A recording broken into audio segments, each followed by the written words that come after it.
बोना जादूगर और भोला। आदर्श नगर नाम का एक गांव था। पूरे गांव में एक ही कुम्हार था, भोला। भोला बहुत ही सीधा साधा था। इस वजह से गांव के सभी लोग उससे कम पैसों में मिट्टी के बर्तन लेकर जाते थे।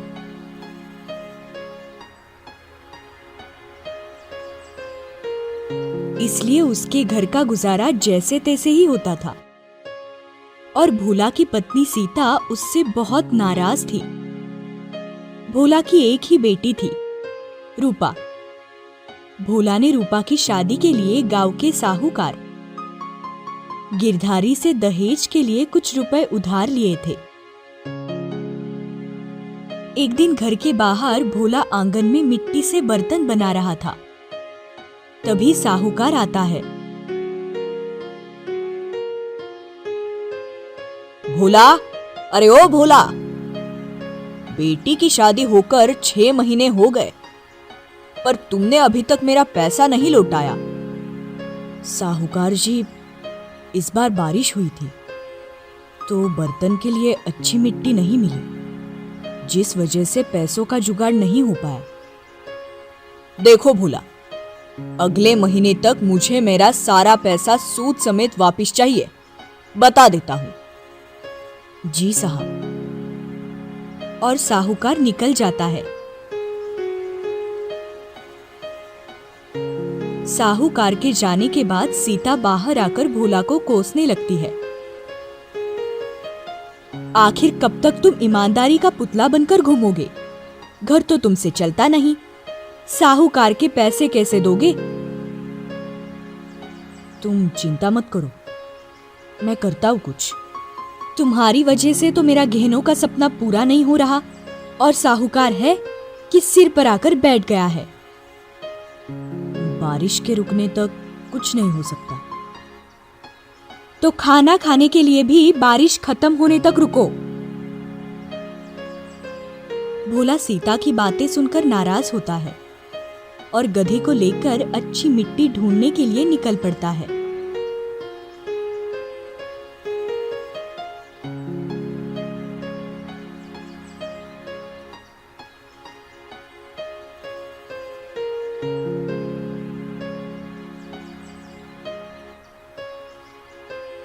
मिट्टी की तलाश में भोला अपने गांव से बहुत दूर निकल जाता है। एक खंडर जैसी जगह दिखने के बाद उसका मन कुछ खाकर आराम करने को करता है, तो वो वहां रुकने का तय करता है।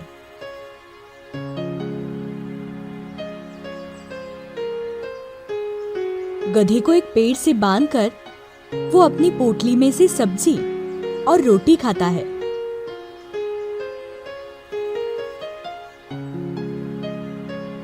और पानी पीने के लिए वो एक झरने के पास अपना मिट्टी का छोटा गड्ढा लेकर जाता है और पानी भरकर पीता है।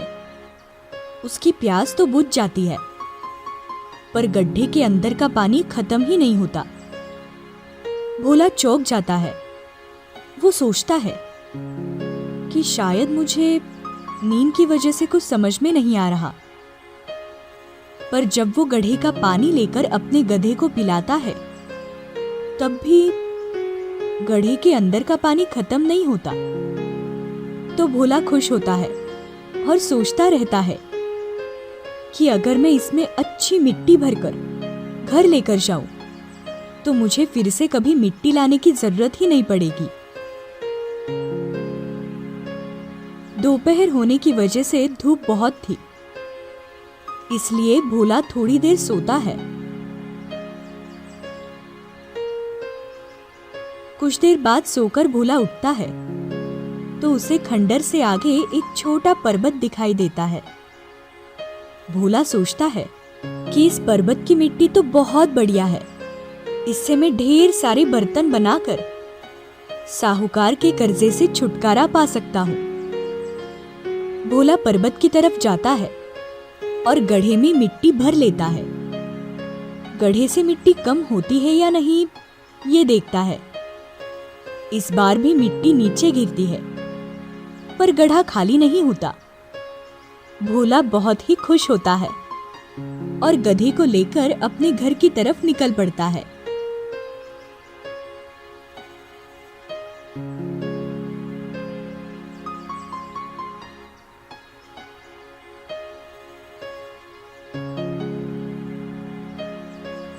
उधर सीता परेशान होती है कि मैंने खामखा भोला को उल्टा सीधा कह दिया और रोने लगती है, जिससे पूरे गांव में अफवाह फैलती है कि सीता की वजह से भोला घर छोड़कर चला गया। रात को रास्ते में भोला को गड्ढे से कुछ आवाजें सुनाई देती है तो भोला डर जाता है। तब भोला का गधा बोलने लगता है, मालिक, डरने की कोई जरूरत नहीं है, मैं हूं ना। भोला डरकर रुक जाता है।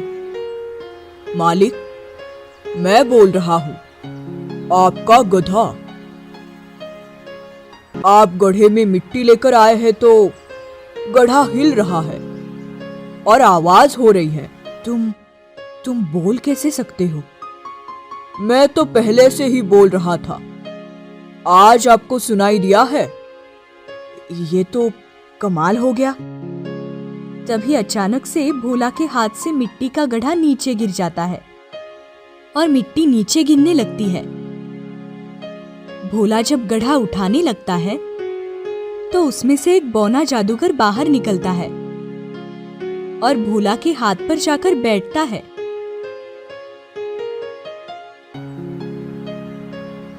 गधे कहीं के, मुझे क्यों उठा लाया है?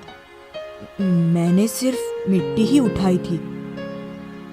मैं बड़ेराम जादूगर हूँ और तुमने मेरा घर तोड़ दिया। मुझे क्षमा करना। तुम क्षमा नहीं, शिक्षा के ही योग्य हो। कितने आराम से मैं अपने घर में सो रहा था। रुको, तुम्हें अभी बंदर बना देता हूँ। आपसे क्षमा मांगता हूँ, पर मुझे छोड़ दीजिए।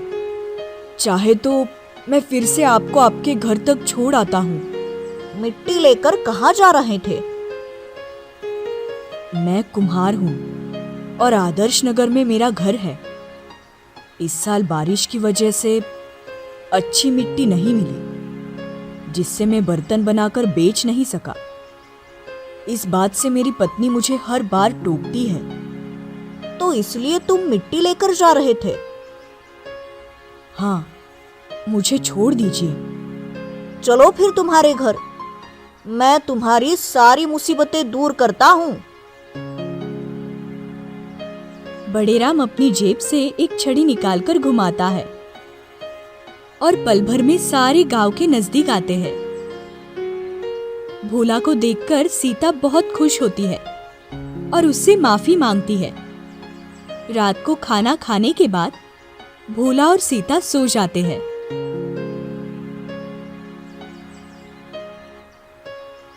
दूसरे दिन सुबह जल्दी उठकर गड्ढे से मिट्टी निकालकर भोला पानी में घोलने लगता है। वैसे वैसे मिट्टी का ढेर बढ़ने लगता है। ये बात देखकर भोला बहुत खुश होता है और बर्तन बनाने में जुट जाता है।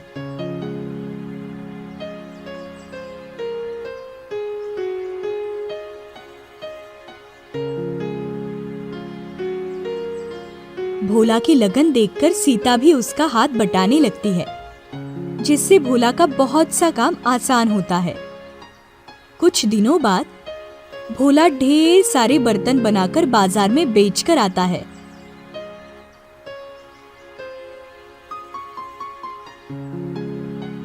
और दूसरे बनाए हुए बर्तन रखने के लिए आंगन में जगह नहीं बचती, तो उसके पड़ोसियों को उस पर संदेह होता है कि भोला ने आखिर इतनी सारी मिट्टी लाई कब।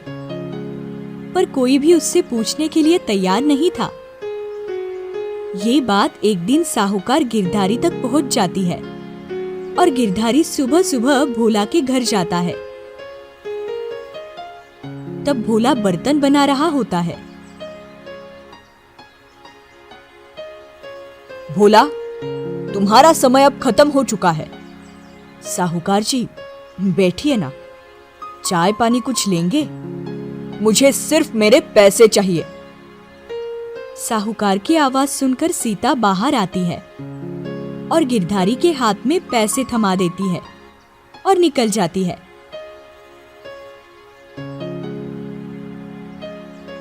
और भोला, तुमने तो कहा था कि अच्छी मिट्टी नहीं मिल रही, इसलिए बर्तन नहीं बने, और अब तो तुम्हारे पास बर्तन रखने के लिए भी जगह नहीं है।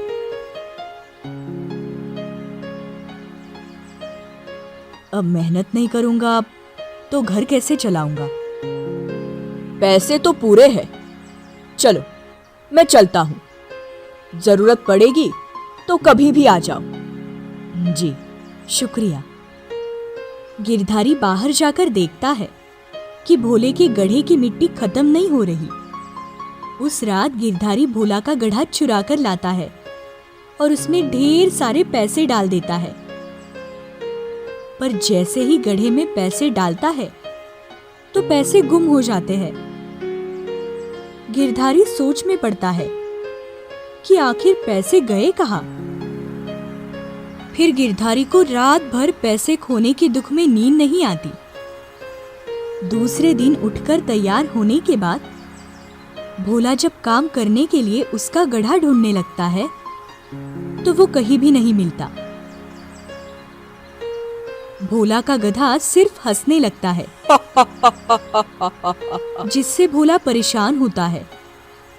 तो बड़ेराम हंसते हुए उसे कहते हैं, चिंता मत करो, तुम्हारा गड्ढा तुम्हारे पास खुद ब खुद आ जाएगा।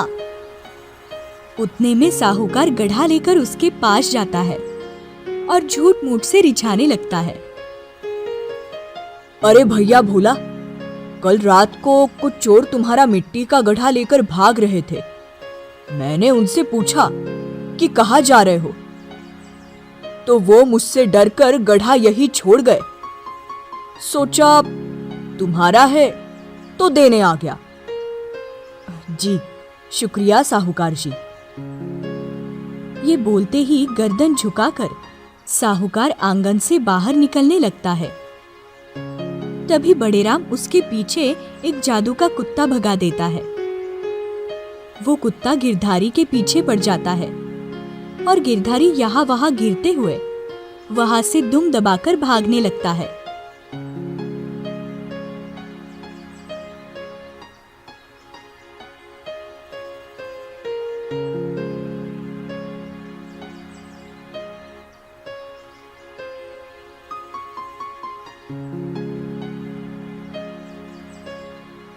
इधर सब हंस हंस कर लोटपोट होते हैं।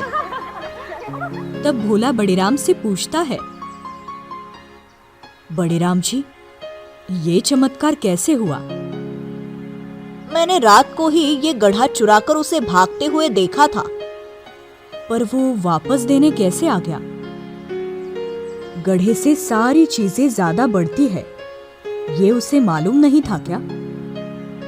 भोले, गलती उसकी नहीं, गड्ढा उसकी मनोकामना कभी पूर्ण नहीं करता, क्योंकि तुमने जो मिट्टी लाई है वो मेरे आंगन की है, जो कभी खत्म नहीं होती। तुम ईमानदारी से अपना मिट्टी का बर्तन बनाने का काम करते हो, तो मिट्टी ने भी तुम्हें समझ लिया। पर वो मिट्टी किसी बुरे इंसान को कभी उसका मनचाहा फल नहीं दे सकती। अगर तुम भी बुरे इरादे से मिट्टी निकालते तो तुम्हें भी गिरधारी की तरह ही पछताना पड़ता। चलो, अब मुझे जाकर मेरा महल भी बांधना है। आखिर कब तक तुम पर बोझ बनूं? ये बोलकर बड़ेराम जादू की छड़ी निकालकर हवा में घुमाता है और गायब हो जाता है।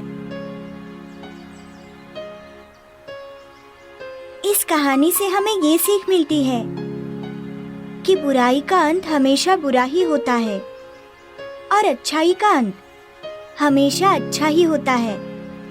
इसीलिए हमें हमेशा अपना हर काम अच्छी लगन और ईमानदारी से करना चाहिए, जैसे इस कहानी में भोला ने किया। धन्यवाद।